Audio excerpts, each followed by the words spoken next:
In a Mellow Tone is the standard of the month for my YouTube channel and Patreon page for the month of June. This Duke Ellington classic dates back to 1939 and features some must-know harmonic movements. Let me play once through the changes so you can get a sense of the form and the chord changes.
So In a Mellow Tone was written in 1939 with music by Duke Ellington and lyrics by Milt Gabler. Now this song is actually what we call a contrafact, a song that was written to the chord changes of an existing standard. In this case, Duke used the changes to Rose Room, a song he recorded himself in 1932. Form-wise, this song is in A, B, A, C form and is 32 bars in length, with each section being 8 bars. The standard key for this one is A flat major.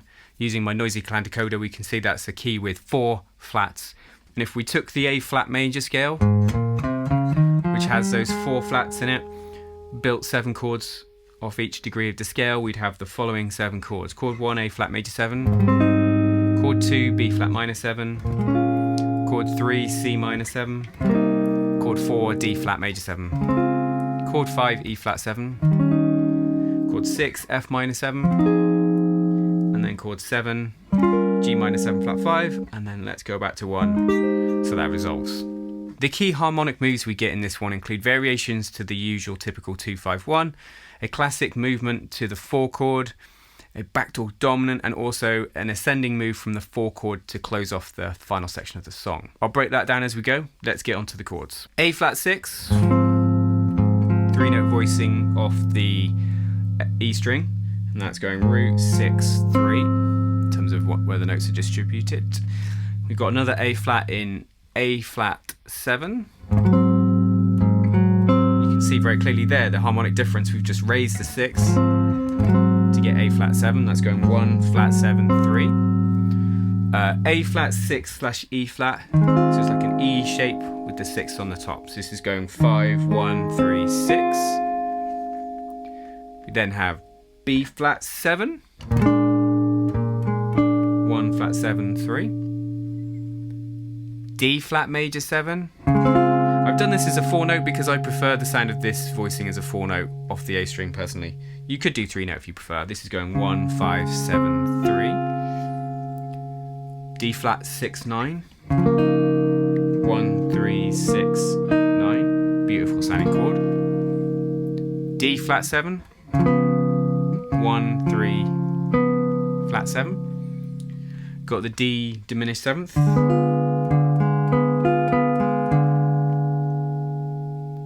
E flat 7. Again 1 3 flat 7. E flat minor 7. 1 flat 7 flat 3. And F7. 1 3 flat 7. Now my chart and lesson resources are over on Patreon on the lowest tier, the supporter tier. Please consider supporting the channel if you can. There are also lots of other jazz guitar learning resources over there to help you, as well as additional content related to this song coming this month. So we're in the key of A flat. A flat 6 is going to be our home chord, our 1 chord, the chord which we're going to resolve to. And we start out with a movement to that chord by going B flat 7 for a bar, E flat 7 for a bar before resolving to A flat 6 for 2 bars. Now just listen to that again and notice the movement and how those chords flow.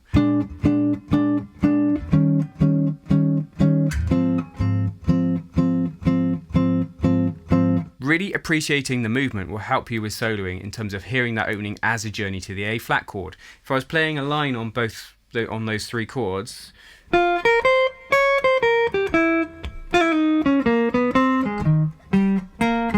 I played on the B flat and the E flat, and I resolved on the A flat because that's kind of what the chords are kind of inspiring me to do, but it's also that tension, and then you release on the one chord. So I always think, when it comes to learning these songs, it's not just learning that it's B flat, E flat, A flat. It's really appreciating what those chord changes create in terms of the movement and tension and release, essentially. We then wrap up the A section by moving from E flat minor 7 for a bar to A flat 7 for a bar before another resolution, albeit a temporary one, to D flat major 7. Piecing that together, just listen how the A flat and the D flat are points of resolution. So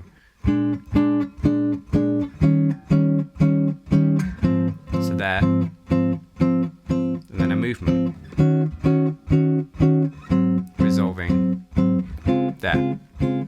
So yes, it's 6 individual chords there, but the smart way to hear that is in 2 blocks. Obviously, you've got the opening 4 bars, a movement to A flat, and then the next 4 bars being a movement to D flat.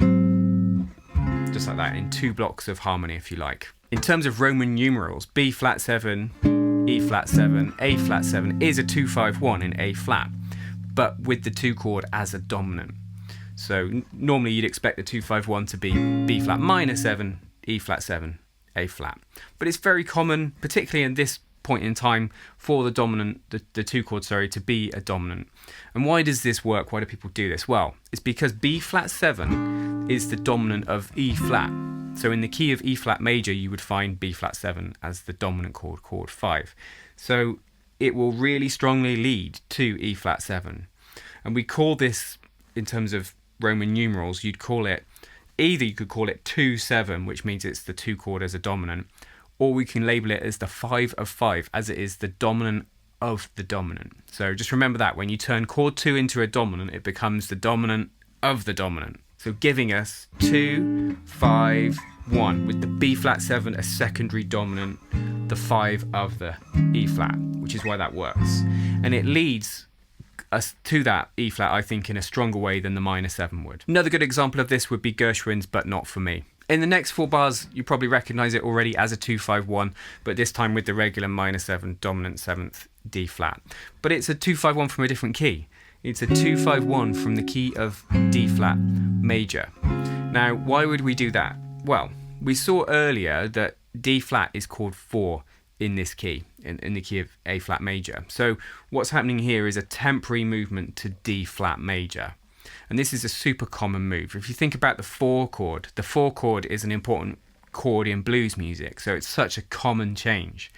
And sometimes what songs will do is not only will they move to the 4 chord, but they will make it feel like a temporary kind of key change, like here. And what we've done, just to analyse it, is we've taken chord 5, E flat, and turned it into a minor chord and played a 2-5-1 from there, and that will lead you to the 4 chord of the key you're in. But essentially what we have in this opening, we have a 2-5-1 to A flat with the 2 chord as a dominant. That's the little change there. We then have a 2-5 from the key of D flat major, or you can kind of just see it as like a 2-5 to move to the 4 chord in a more dramatic way. So in summary, that opening section is 2 2-5-1s. We move to home to A flat, albeit with the 2 as a dominant, and then we shift to D flat. And the super common things there to learn, harmonic tricks that you'll get in other songs, is if you turn the 2 into a 5, it leads to the 5 really nicely. It becomes a secondary dominant for it. If you turn chord 5 into a minor 7, that can start a 2-5 to the 4 chord. The B section kicks off with D flat again. We're going to do a D flat 6-9 though. If you prefer, you could stay on D flat major 7. And then we're going to do a nice move. We're going to do a move to G flat 7. This is the backdoor dominant. Now, if you remember earlier, in A flat, chord 7 would be G minor 7 flat 5. So and that's built off the major 7th of the key of A flat, right? So 1, 2, 3, 4, 5, 6, 7. If I go to a flat 7, a G flat, build a dominant. That's why we're going to call it the flat 7/7. And this is what's known as a backdoor dominant. I'll link in the description to my video on backdoor dominants, but it's another way to get back to chord 1, which is where we go next. So we've got D flat 6/9 for a bar, this backdoor dominant, G flat 7, home, A flat 6, before moving to F7. Now F minor 7 is chord 6 in the key of A flat, so here we have another secondary dominant. And chord 6 as a dominant is what's known as the 5 of 2, so will lead us to B flat, which is our next chord to do the A section again. So piecing that together, that section goes.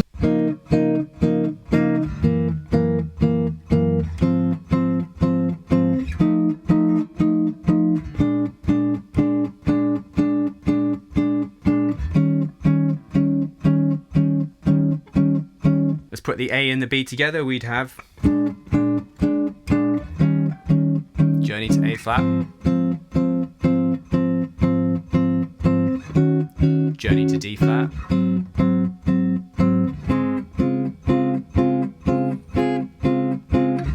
going to work our way back to A flat, but then pick up the 2 as a dominant, which as earlier leads us to E flat, the 5 of our key. And again, I really encourage you to listen out for 2 things. Certain chords facilitate movement there, and other chords are when harmony resolves. And I think songs are really hard to solo over unless you appreciate that. We then play at the A section again, that would be exactly the same as earlier. Let's remind ourselves, so B flat 7, E flat 7 for a bar, A flat 7 for 2 bars, before the 2-5-1 to D flat. And that's exactly the same as earlier. The C section brings the forms to a nice conclusion and features movement you get in rhythm changes and in many standards in the last 8 bars. So useful to know and recognise the sound of. We start with D flat 7. So this is chord 4 as a dominant. We then move chromatically up a semitone to D diminished. So we refer to this as the sharp 4 diminished because it's a diminished chord built on the sharp 4 of the key. If you remember that D flat is chord 4, so if we go up a semitone we've got the sharp 4, hence the name sharp 4 diminished. And it's kind of like this nice tense chord leading us beautifully because our next chord is going to have E flat in the bass, and we're going to do A flat 6/E flat, giving us this chromatic bass line, which is very satisfying. We're on chord 1, A flat 6, we then pick up F7, so chord 6 is a dominant, 6/7. Again, that's used because it's a dominant that leads us to B flat, ending how we started the song, B flat 7, E flat 7, resolving to chord 1, A flat 6. And you might find people put a turnaround in the last 2 bars, or maybe they just play F7 at some point in the last bar to bring you back to the beginning. But if it was the last time you were playing through the song, you'd obviously want to finish on A flat, the 1 chord. Piecing that C section together, we have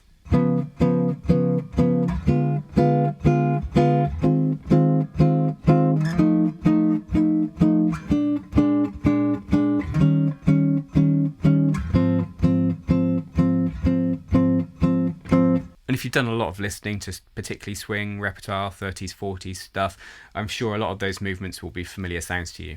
Now let me play that close up for you. I'm playing to a backing track with drums and bass.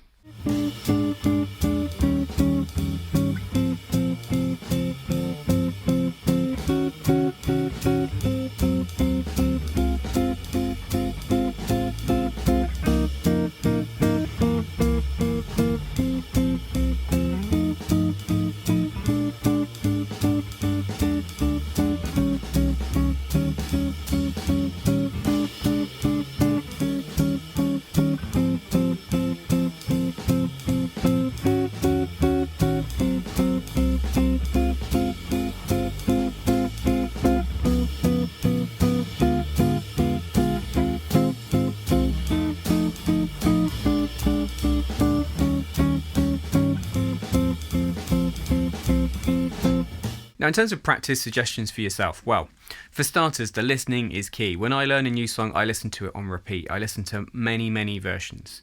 I do that before I really touch the guitar and try and figure things out.